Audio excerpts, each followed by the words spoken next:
Very good morning to all of you. कैसे तुम भी नौटंकी बगराते हो?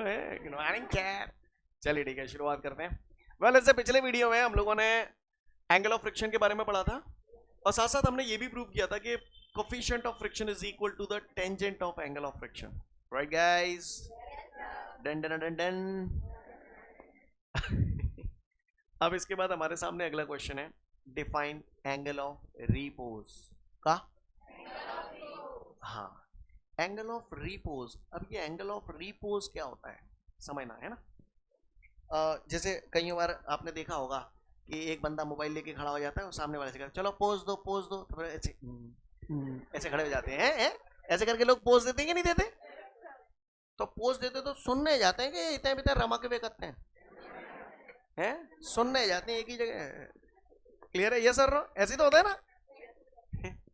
तो पोज का मतलब समझ में आता है पोजीशन।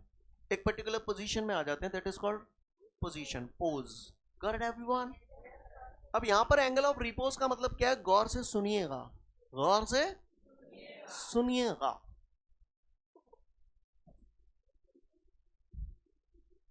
गौर से देखिएगा। क्लियर? रेडी? डरना नहीं। ये देख रहे हो, ये जमीन है, ये जमीन है, ये रही जमीन, ठीक है। इसके ऊपर ये एक कुछ भी लकड़ी का तख्ता मान लो। अरे यार, ये जमीन है, इसके ऊपर ये एक लकड़ी का तख्ता रखा हुआ है, ठीक है। पापी पेट के लिए हमें क्या क्या करना पड़ता है। और ये एक वुडन ब्लॉक है, कुछ भी मान लो, किसी भी प्रकार का एक ब्लॉक है। राइट? सीन क्लियर है? पक्का? अब मैं क्या कर रहा हूं, मैं नीलेश कुमार गुप्ता इसको ऐसे उठा रहा हूं, समझना मेरी बात को। ऐसे उठ रहा है ये। अब ये वाला जो ब्लॉक है जो ऊपर रखा हुआ है, क्या वो मूव कर रहा है? नहीं कर रहा है। सही बोल रहा हूं? मैं इसे उठाता जा रहा हूं, उठाता जा रहा हूं, उठाता जा रहा हूं। हाँ, एक स्टेज ऐसी आएगी जब ये मूव करने वाली पोजीशन में आ जाएगा, मूव नहीं करेगा। कौन सी पोजीशन है बच्चों? लिमिटिंग पोजीशन हो जाएगी, है ना। कौन सी पोजीशन हो जाएगी? तो ऐसी सिचुएशन में ये वाली लाइन और ये जो अर्थ है, ये और ये, इनके बीच में यहाँ ये जो एंगल बनेगा, इस एंगल को हम बोलते हैं एंगल ऑफ रिपोज। मैं इसे बोर्ड पे बना रहा हूं, आप मुझे बताइएगा ये कौन है? जमीन। जमीन। ये हो गया इंक्लाइन प्लेन, ये जमीन, ये इंक्लाइन प्लेन और ये ब्लॉक। अब मैं फिगर बना रहा हूं बोर्ड पे, कौन सी चीज मैंने क्या बनाई है आप लोग बतलाइएगा। आप लोग बतलाएंगे? बतलाइए मुझे, ये बतलाइए ये कौन है? जमीन। कौन है ये? और ये कौन है? Incline plane. यस और नो? और इसके ऊपर ये कौन है? ब्लॉक। क्या है ये? हाँ, सीन क्लियर है सभी को? और ये कौन सी पोजीशन में है? लिमिटिंग पोजीशन में। तो ऐसी सिचुएशन में ये क्या था? Incline plane. ये कौन है? जमीन। इस जमीन को मैं हॉरिजॉन्टल लाइन बोल सकता हूं। इसको क्या बोल सकता हूं? Incline plane. कौन है जय? इंक्लाइन प्लेन किससे एंगल बना रहा है? हॉरिजॉन्टल से। हॉरिजॉन्टल से। और हॉरिजॉन्टल से जितना एंगल बना रहा है, that is called angle of repose. अर्ज किया है, शुक्रिया शुक्रिया। When an object is placed on an inclined plane in the limiting position, when the object is placed on an inclined plane in the limiting position, then the angle which is made by the inclined plane with the horizontal is called angle of repose. It is denoted by the letter theta. Scene clear है? बात समझ में आई?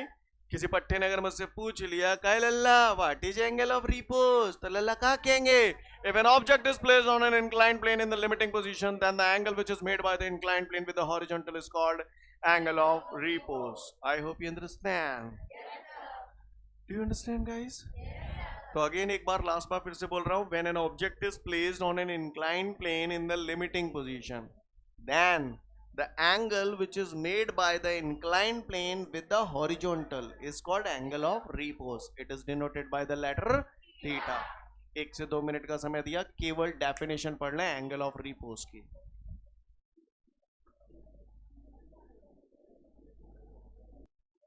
तो मैं उम्मीद करता हूं angle of repose की डेफिनेशन हम सभी को क्लियर हो चुकी है, राइट? अब इससे पहले कि मैं इस डेरिवेशन को आगे बढ़ाऊं, आप लोगों से कुछ जानना चाहता हूं. आप लोग मुझे बतलाएंगे? बताना जरा. ये सब काम मैं वैसे आपको पहले करा चुका हूं, तो गौर से देखिएगा बेटा आप लोग, ठीक है? तभी आप इस डेरिवेशन को समझ पाएंगे.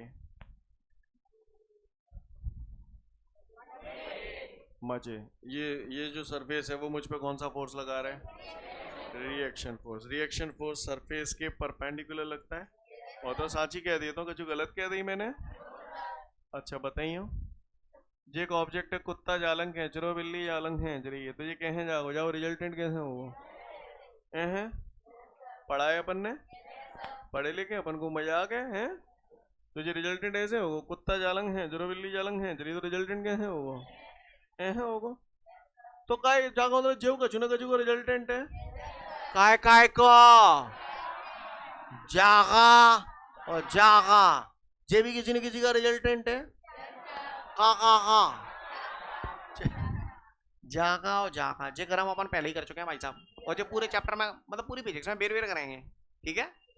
तब समझ में आ जाओ. जे ए है, जे थीटा है, सब बता चुका हूं. दिमाग का दही नहीं करना. ये बीच वाली लाइन जिस लाइन के साथ एंगल बनाती है, यहाँ पर ये बीच वाली लाइन इस लाइन के साथ एंगल बना रही है, तो बीच वाली लाइन जिस लाइन के साथ एंगल बनाती है उसे कॉस बोलते हैं.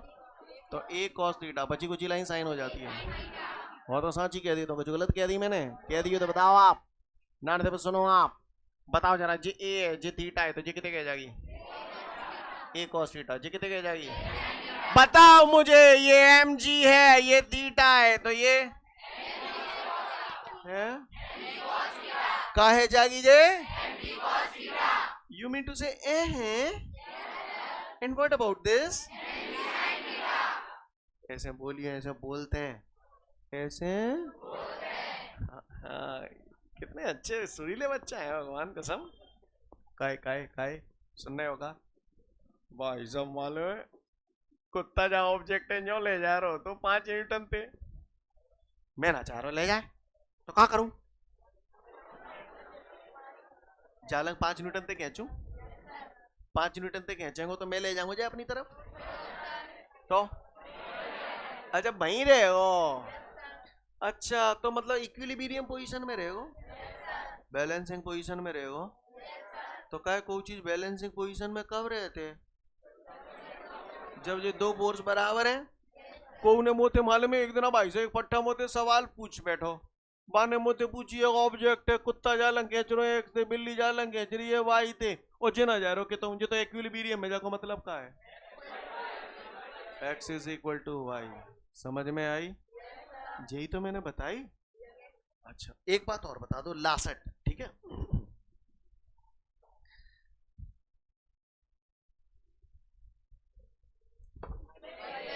मजे है. अच्छा अब बताइए मजे कितको. ये ब्लॉक ऐसे रखा है, ऐसे ऐसे थोड़ा तिरछा रखा है. इस ब्लॉक का गिरना देखना, ठीक है? रेडी? तो मजे कहाँ?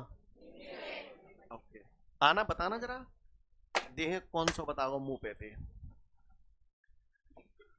गौर से देखिएगा सभी लोग, जो भी करना है आप नहीं करना, मैंने जो करना था कर दिया. चलो भैया, ये ऑब्जेक्ट है जो इस इंक्लाइन प्लेन पे रखा हुआ है, ठीक है भैया? तो इस पे कौन कौन से फोर्स लगेंगे वो हमें देखना है. तो भैया कौन सा लगेगा? M G. मजे किस तरफ? अब ये सरफेस पे ऐसे रखा था, ऐसे लगेगा है, ऐसे लगेगा. मजे बोले भैया. हाँ तो साची कह दिए तो. अच्छा अब इस सरफेस पे ऑब्जेक्ट रखा है, मैं तखत पे रखा हूं, तो आपने बोला था रिएक्शन फोर्स मुझ पे ऐसे लगेगा. मैंने पूछा ऐसे क्यों, तो आपने बोला सरफेस के परपेंडिकुलर लगता है. इस पे लगाओ ना रिएक्शन फोर्स, है कैसे लगेगा? यूं. तो भैया जा सरफेस पे ऑब्जेक्ट धरो है, तो जिस सरफेस जा पे कैसे लगाओ? ऐसे.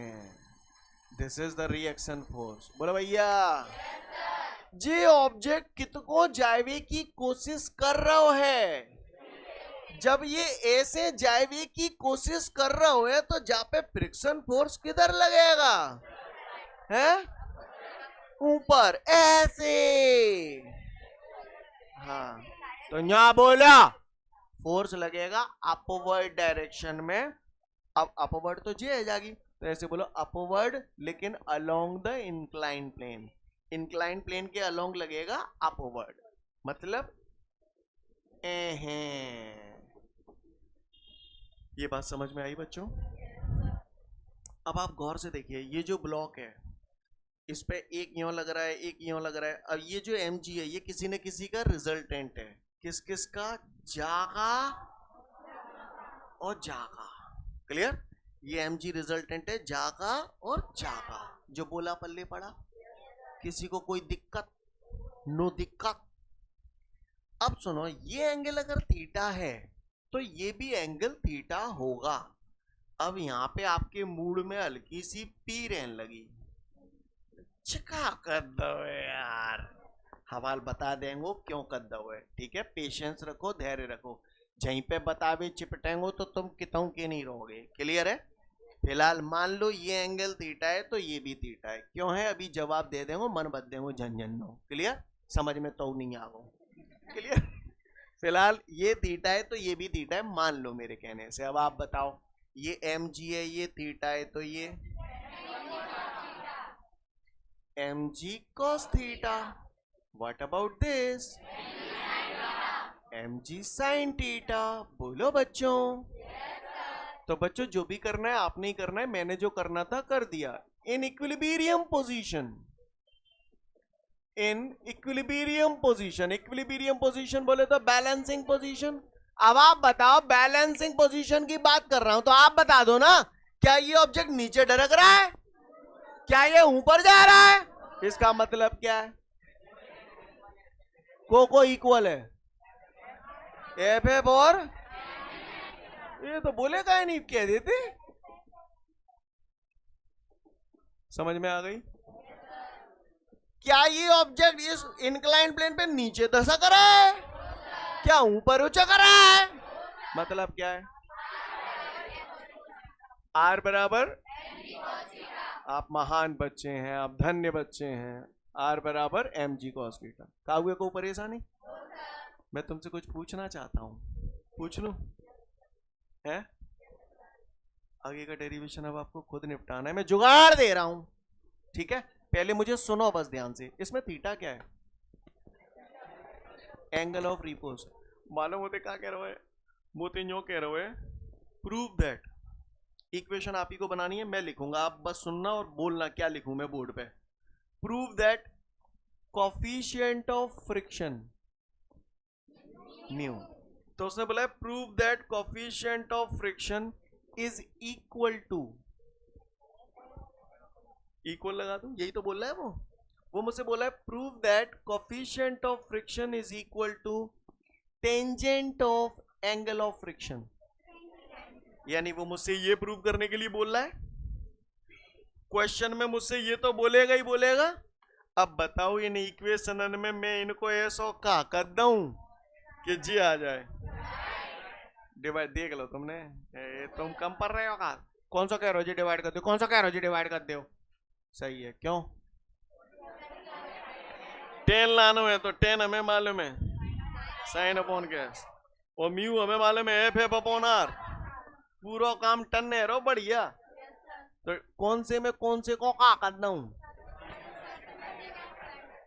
यू मीन टू से डिवाइड इक्वेशन 1 बाय इक्वेशन 2।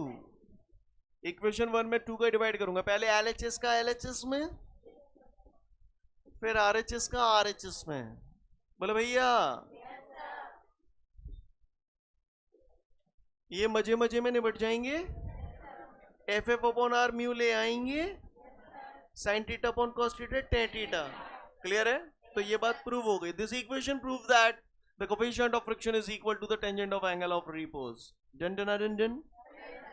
आगे उसने मुझसे कहा है, आगे उसने मुझसे कहा है prove that angle of friction, lambda से रिप्रेजेंट करते हैं, पिछले वीडियो में बताया था, prove that the angle of friction is equal to the angle of repose.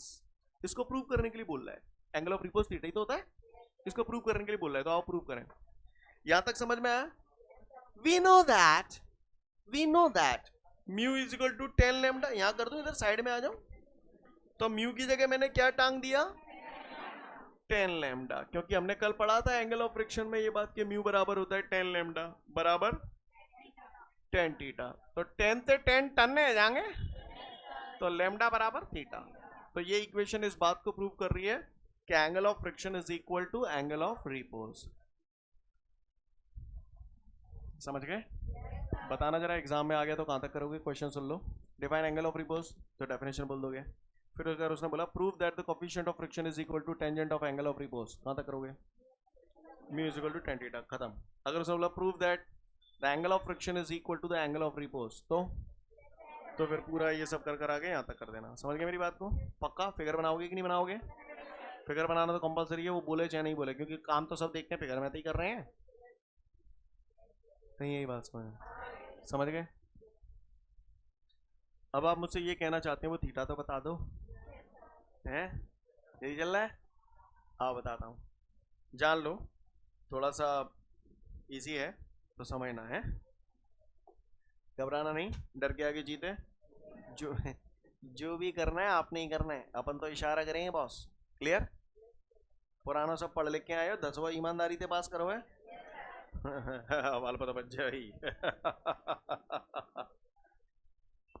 तैयार? मैं इस फिगर में नहीं बना रहा हूँ, साइड में बना रहा हूँ, ठीक है? जिससे हौच पौच होगी तो ये फिगर गड़बड़ हो जाएगा, ठीक है? ये थीटा था बच्चों, और ये ब्लॉक था। सब लोग देख पा रहे हैं प्रॉपर? विजिबिलिटी सबको प्रॉपर है या नहीं है, पहले तो ये बताओ। विजिबिलिटी प्रॉपर है। ऐसे ब्लॉक रखा था, ये आपका कितना था बच्चों? mg था। फिर आपने ऐसे किया था, ऐसे, फिर आपने ऐसे किया था, राइट? यस और नो? फिर मैंने बोली था बच्चों ये थीटा होता है, ये सब बोला था, है ना? फालतू की बातें करी थी। यस और नो? अब मैं आपको बता रहा हूँ, mg cos थीटा तो मैंने तब धरा ना जब ये थीटा, तो अभी तो मैं पता ही ना आने कहा है, तो मैं बता रहा हूँ कैसे आया थीटा। क्लियर है? चलो बताओ जरा, ट्राइंगल के 3 एंगल का सम कितना होता है? जी तो सिर्री बता दे हो। अच्छा आप बताइए, देखिए लल्ला है, जा लाइन है, मैंने आगे बढ़ा दो जीरो, जी लाइन जी आ रही है टी। बताओ ये एंगल कितना है? नहीं आई बात समझ में? यार 1 मिनट रुक जाओ, मैं थोड़ा ऊपर बना दूं इधर, फिर से देख लो, कोई इशू नहीं। हाँ भैया, अब ठीक है। ये हमारा हो गया एम, और ये कहानी आपने बनाई है, ये 3 लाइनें दिख रही हैं आपको, ये एंगल थीटा है, ठीक है? अब मैं थोड़ा इधर बना रहा हूँ, इस लाइन को मैंने इधर बढ़ा दिया। यहां तक सीन क्लियर है? समझ गए ना? ये क्या बनाया मैंने? मुझे ये जवाब देना है कि ये थीटा है, तो ये थीटा मैंने कैसे बना दिया यहाँ पर। ओके चलो जवाब दो फटाफट। पहले ये बताओ, ये नहीं जानते क्या, ये अगर थीटा है तो ये कितना है? क्यों? तो आ जाओ, जा लाइन मैंने जन्नो बढ़ा दी। अब बताओ ये कितने के? थीटा। सिर्री बता देगो। चलो इतने ही समझ में आएगी तो फिर जो बता दो, जाए मैंने आगे बढ़ा दो, जी कितने के? 90। सिर्री बता देगो। अच्छा सोच समझ के जवाब देना। जीवारी लाइन और जीवारी लाइन कितने डिग्री का एंगल है? 90। ठीक है, दिख रहा है ना सबको? अभी थोड़ी देर बाद इस्तेमाल करूंगा, समझ गए ना? ये वाली लाइन और ये वाली लाइन 90 डिग्री का एंगल है, ठीक है? अभी थोड़ी देर बाद इस्तेमाल करूंगा, समझ गए ना? 90 दिख रहा है ना आपको?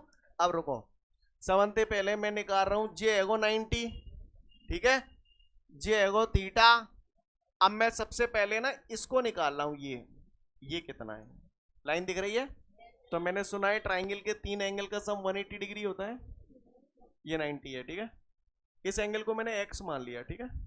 तो ट्राइंगल के 3 एंगल का सम 180 डिग्री होता है, तो करो इसको। चलो, एक हो गया x, दूसरा, तीसरा बराबर 180। तो x इज इक्वल टू, ये 90 इधर जाएगा, कितना हो गया?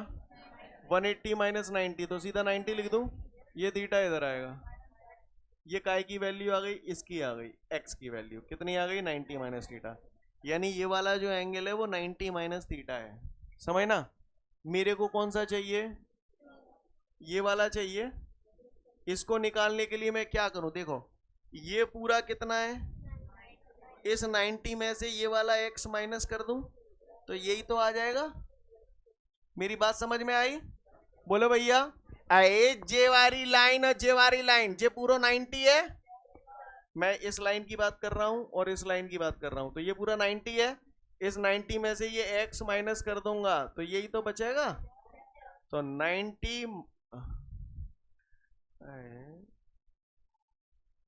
90 माइनस क्या माइनस करना है, x, और x की वैल्यू ये आ चुकी है। चलो भैया, तो 90 माइनस अंदर मल्टीप्लाई कर दिया, 90 से 90 कट गए, आ गया, समझ में आई बात, सीन क्लियर है। कर तो नहीं पाएंगे ना हम लोग, देखो हम लोग नहीं कर पाएंगे ना, कर लेंगे ना, समझ में आया ना थीटा कैसे आया, ठीक है। तो मैं उम्मीद करता हूं कि हम लोग इस क्वेश्चन को समझ चुके हैं अच्छे से। हाँ, मुझे ये बताओ यहाँ फ्रिक्शन फोर्स कैसे बैलेंस हो रहा है, mg साइन थीटा से। फ्रिक्शन, ये रो, अरे फ्रिक्शन फोर्स m, ये लिखा है ना आपने, बोलो भैया। mg cos थीटा कैसे बैलेंस हो रहा है, r से, ये नॉर्मल रिएक्शन फोर्स से। बात समझ में आ रही है, देख लो फटाफट एंगल ऑफ रिपोज, फिर आगे बढ़ूंगा, डेरिवेशन वगैरह सब देख लें। मैं उम्मीद करता हूं यहां तक सबका हो गया होगा, राइट।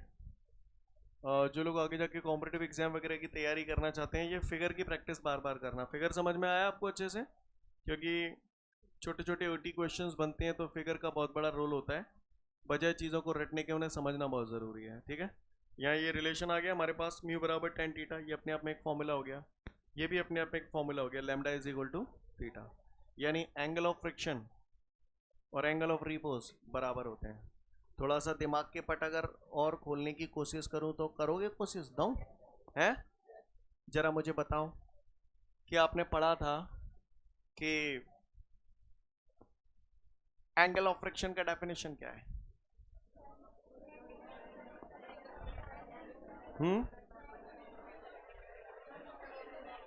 एंगल ऑफ फ्रिक्शन का डेफिनेशन आप लोगों ने पढ़ा था, the angle between normal reaction and resultant of limiting friction force and normal reaction, ठीक है, समझ गए।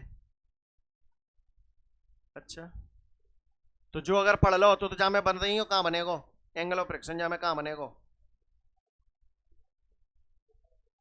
देखो नॉर्मल रिएक्शन और रिजल्टेंट चाहिए, काय काय को, लिमिटिंग फ्रिक्शन फोर्स और normal reaction. Limiting friction force जी रही, नॉर्मल रिएक्शन, इन दोनों को रिजल्टेंट कैसे होगो, यूं चलो जाओ, बोलो भैया, सही बोल रहा हूं है।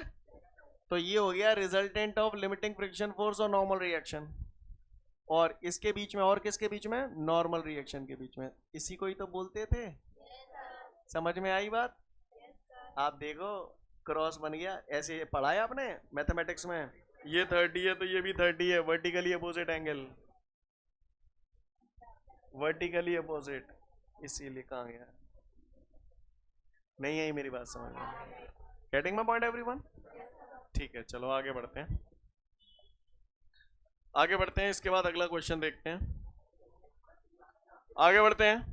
इसके बाद हमारे को एक न्यूमेरिकल दिया गया है, उस न्यूमेरिकल में मुझसे कह रहा है एक ब्लॉक है जिसका मास 2 किलोग्राम है, कितना है, हाँ 2 किलोग्राम उसका मास है, और इस ब्लॉक को एक इंक्लाइन प्लेन पे रखा गया है। अभी थोड़ी देर पहले एंगल ऑफ रिपोज देखा था, इंक्लाइन प्लेन है ना, इस ब्लॉक को एक इंक्लाइन प्लेन पे रखा गया है, और जो इंक्लाइन प्लेन है वो हॉरिजॉन्टल से 30 डिग्री का एंगल बना रहा है, काय की वैल्यू दे दी, थीटा।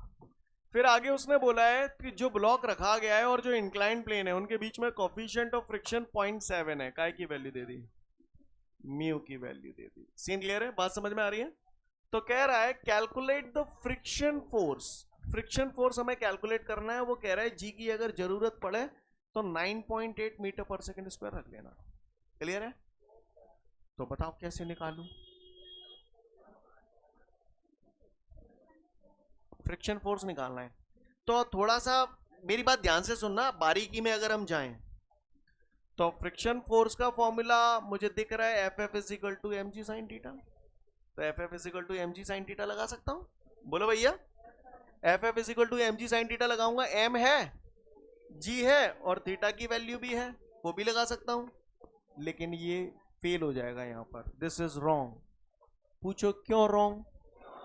रॉन्ग इसलिए क्योंकि जब में जाने इस क्वेश्चन में उसने लिमिटिंग पोजीशन वगैरह कुछ नहीं बोली है। लिमिटिंग पोजीशन नहीं है तो जरूरी थोड़ी है धरोई हुई, बोलो भैया। तो ऐसी सिचुएशन में हम लगाएंगे देसी फार्मूला। देसी फार्मूला क्या है फ्रिक्शन फोर्स का? हाँ, mu is equal to F F upon R. तो F F is equal to mu R, F F is equal to mu R. अब म्यू तो है मेरे पास, मैं आर कहां से लाऊं बच्चों? अब आर बराबर एम जी, हमारे दिमाग में ये घंटी बजती है, आर बराबर राम जी, हमने तो पढ़ा है। लेकिन वो हॉरिजॉन्टल प्लेन था तो वहां आर बराबर एम जी था, यहां तो इंक्लाइंड प्लेन है। नहीं है बात समझ में? सीन क्लियर है? तो आर की जगह क्या लिखूंगा? क्यों लिखूंगा? समझ में आया? आर बराबर एम जी क्यों नहीं लिखा? समझ में आया? कोई दिक्कत? भाषा समझ में आ रही है? चमका दो, अब का खत्म कहानी, वैल्यू धरनी है। म्यू कितने गए? 0.7। मास कितना है? 2.0। पॉइंट के बाद जीरो का कोई वैल्यू नहीं है, 2। जी कितना है? 9.8 इंटू कॉस थीटा कितना है? 30 डिग्री। अब तो सॉल्व कर लोगे कि अभी भी मैं ही करूं? 0.7 इंटू 2 इंटू 9.8 कॉस 30 डिग्री कितना होता है? √3/2। 2 से 2 टनक दूं, √3 की वैल्यू होती है 1.732। बोला भैया 0.7 इंटू 9.8 इंटू √3 हो गया 1.732। अब मल्टीप्लाई आप कर लेना, कितना आ रहा है? 11.8 है। यूनिट क्या आएगी ये नहीं समझ में आ रहा मुझे, नोट्स में लिखिए ताते। हाँ, फोर्स है, फ्रिक्शन फोर्स, और फोर्स की यूनिट सीजीएस में बताना, डाइन। 1 न्यूटन बराबर कितने dyne? 10⁵ dyne. Very good, note it down.